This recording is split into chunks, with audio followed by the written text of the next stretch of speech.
Stories of black-eyed kids have become popular over the last couple decades. Those who have witnessed these young beings usually encounter them at night. These children often ask the witness for permission to enter their home or vehicle. Most peculiar about these children is that their eyes appear to be completely black from lid to lid. They are seen both traveling alone or in small groups. The black-eyed kids are said to behave strangely, and their ages typically range from 6 to 12 years old. Those who claim to have witnessed these children commonly state that they have an overwhelming sense of dread come over them at the time. Although these tales are considered by most to be a modern development, it turns out that similar sightings of these beings have went back as far as the 1950s, according to author David Weatherly, who documented an extensive amount of these encounters in his book, Black-Eyed Children. One of the oldest stories that involve encounters with the black-eyed children took place in 1956. That year, a young man named Harold was walking home from a friend's house one night. Harold was 16 years old at the time, and the town he lived in was a relatively small community, where everyone knew each other. As he neared his home, he saw a small figure at the fence outside his house. Harold could make out the figure as a young boy as he got nearer. It was strange for a child to be standing alone in the darkness outside of his home. Being that he knew almost everyone in the town, he expected to be familiar with the boy. To his surprise, the boy was not only no one he had ever met before, but the young man had very peculiar black eyes. As Harold began to ask the boy if he could be of any help, the child's eyes began to unnerve him.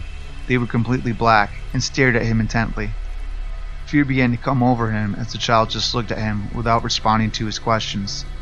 Suddenly the boy spoke out strangely.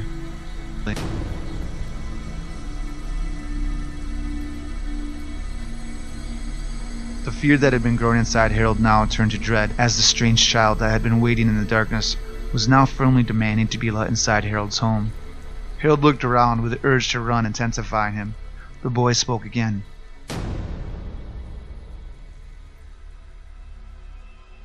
Harold felt paralyzed by fear at this point, but he managed to break free and run towards his home. Harold began sprinting away as fast as he could, too scared to look back when he heard a loud scream emanate from the boy.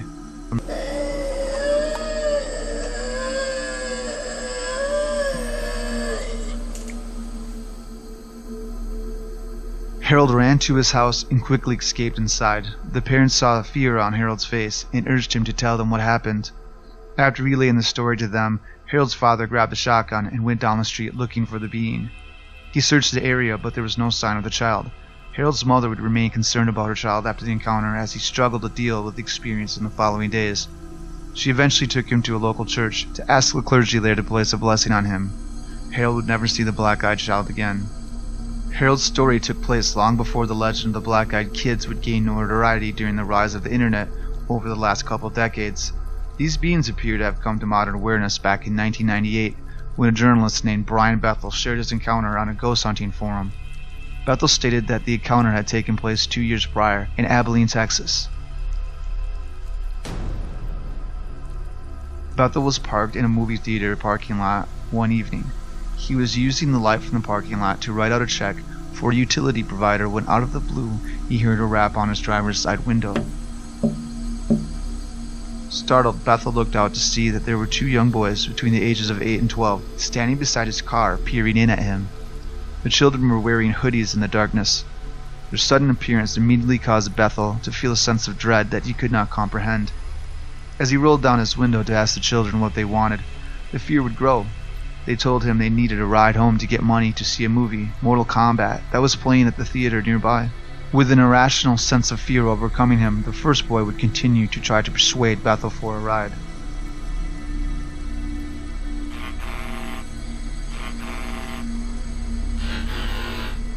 As the boy urged him to give them a ride, Bethel became increasingly aware of their deep black eyes. There was not a hint of white or any other color for that matter. Just a deep pool of darkness staring back at him intently. When they mentioned they didn't have a weapon, Bethel became even more uneasy. On the inside he was panicking, but he was afraid to show the children the true fear he felt. Bethel began to make some excuses about why he was unable to give the boys a ride and quickly rolled up his window. The second boy's expression changed to that of confusion, while the first boy seemed to be angered by the dismissal and started pounding on the window. He angrily stated, The last line would ring in Bethel's mind as he jammed the car into reverse and sped wildly out of the parking lot. As he looked back in his rearview mirror, the children were nowhere to be seen. They seemingly vanished into the air. Bethel drove out of the parking lot as fast as he could, almost hitting another car along the way. Although he would escape the black-eyed kids that night, he would never forget the encounter.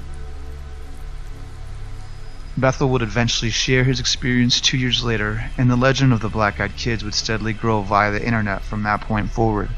Although the black-eyed kid legend is considered a modern creation by most, the fact that the history of these beings goes back much further makes the legend even more compelling. These beings have roots that go back decades prior to the internet era, and despite their history, we're still left with only questions. What is the true nature of their species? Why are their eyes jet black? And most disturbingly, why do they keep trying to convince us to let them come inside?